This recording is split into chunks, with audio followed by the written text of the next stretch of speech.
Adapted from archaic translation by W.H.D. Rouse. Jataka number. Taccha-Sūkara-Jātaka. I wandered, searching far, etc. This story the master told while living at Jataka monastery, about two old elders. Mahakosala, they say, in giving his daughter to King Bimbisara, allotted her a village of Kasi for bath money. After Ajatashatru had murdered his father, King Pasenadi destroyed that village. In the battles between them for it, victory at the first lay with Ajatashatru. And the king of Kosala, having the worst, asked his counsellors, "What can we devise to take Ajatashatru?" They answered, "Great king, the brethren have great skill of magical charms. Send messengers to them, and get the opinion of the brethren at the monastery." This pleased the king. Accordingly, he caused men to be sent, asking them go there, and hiding themselves, overhear what the brethren should say. Now at Jataka monastery are many king's officers who have renounced the world. Two among these, a pair of old elders, lived in a leaf hut on the outskirts of the monastery.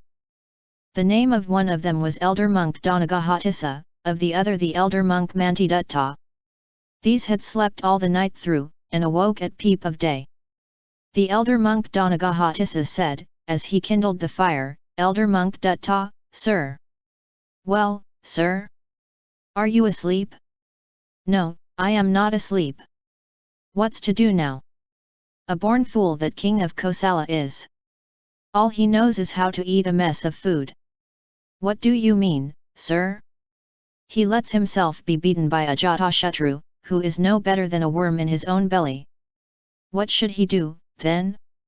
"Why, Elder Monk Dutta, you know the order of battle is of three kinds. Wagon battle, wheel battle, and lotus battle. It is the wagon battle he should use in order to catch Ajatashatru. Let him post valiant men on his two flanks on the hilltop, and then show his main battle in front.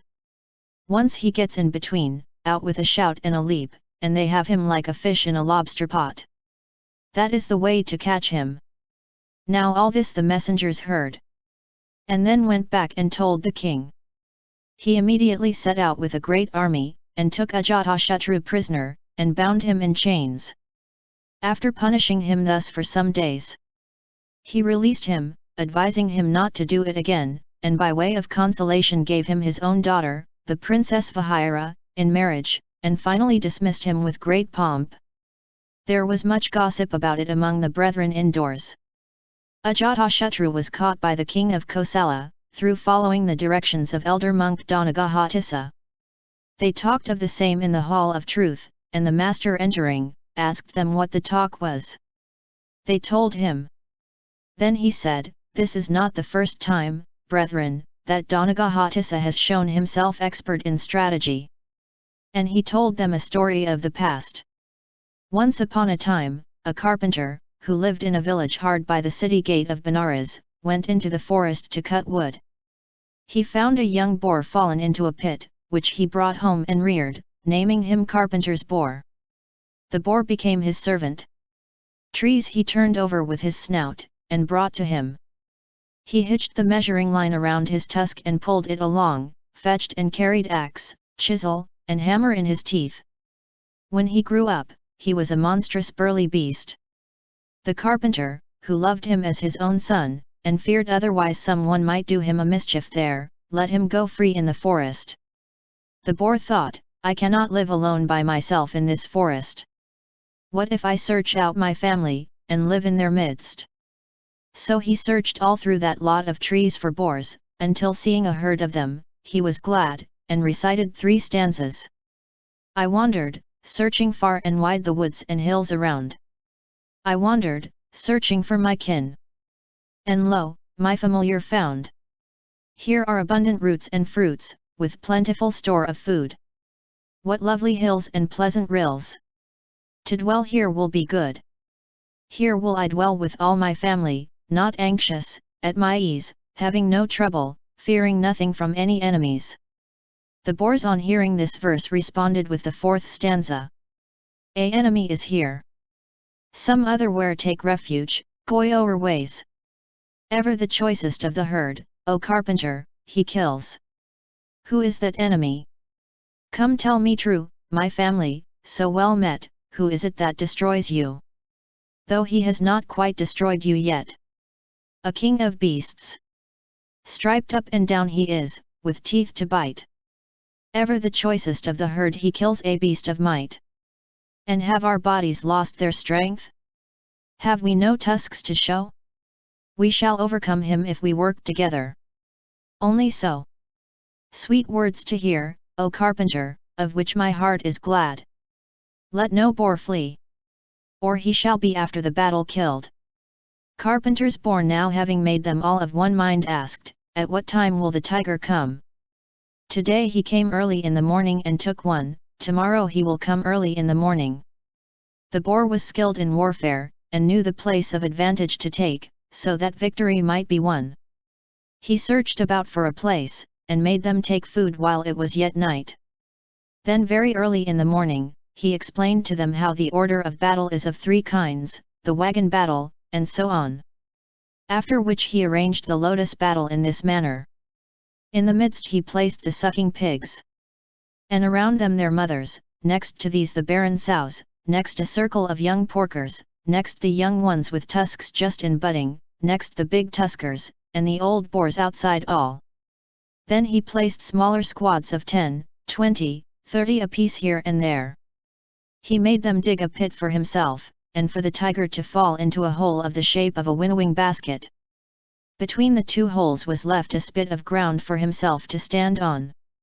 Then he with the stout fighting boars went around everywhere encouraging the boars. As he was thus engaged the sun rose. The tiger, coming on from the hermitage of a sham ascetic, appeared upon the hilltop. The boars cried, "Our enemy is come, sir." "Fear not," said he, "whatever he does, you do the same." The tiger gave himself a shake, and as though about to depart, made water. The boars did the same. The tiger looked at the boars and roared a great roar. They did the same. Observing what they were at, he thought, they have changed somehow. Today they face me out as enemies, in orderly bands. Some warrior has been mustering them. I must not go near them today. In fear of death he turned tail, and fled to the sham ascetic. And he, seeing the tiger empty-handed, recited the 9th stanza. Have you renounced all killing? Have you sworn safety for every living creature born? Surely your teeth their accustomed virtue lack. You find a herd, and come a beggar back. The tiger upon that repeated 3 stanzas.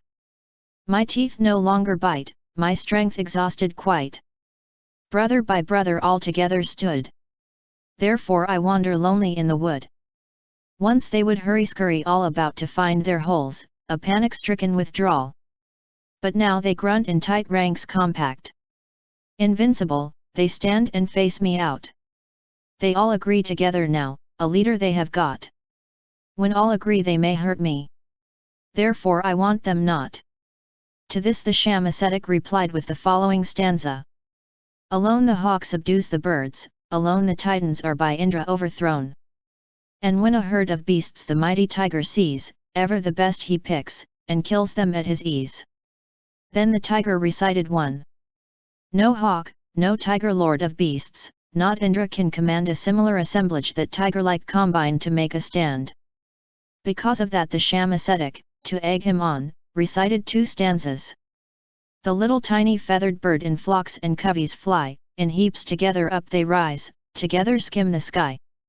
Down stoops the hawk, and all alone, down on them as they play, attacks and kills them at his will. That is your tiger's way.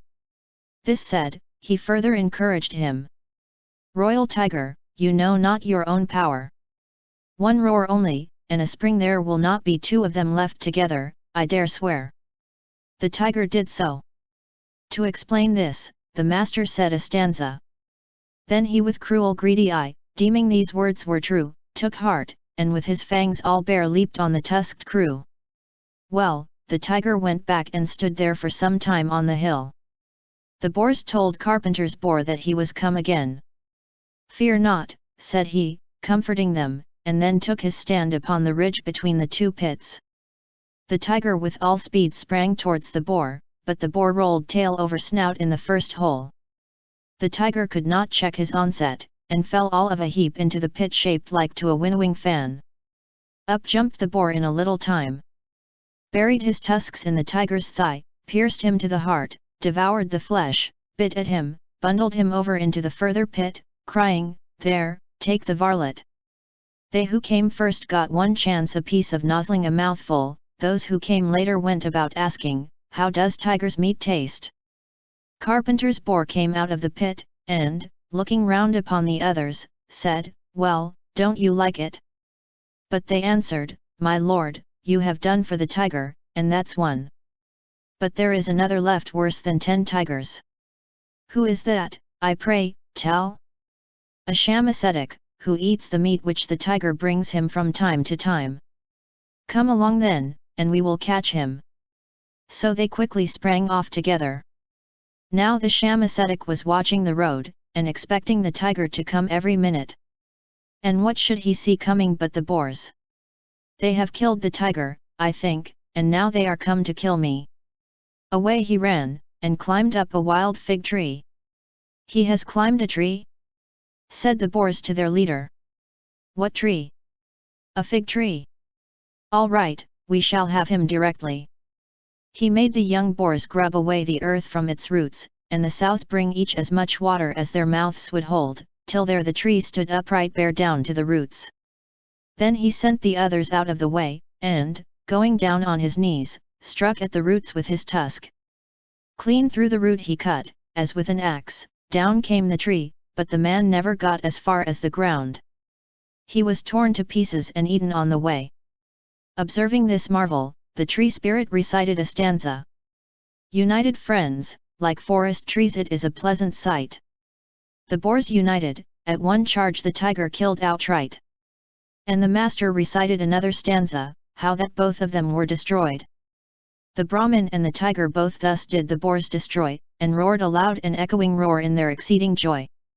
Again the boar asked, "And have you another enemy?"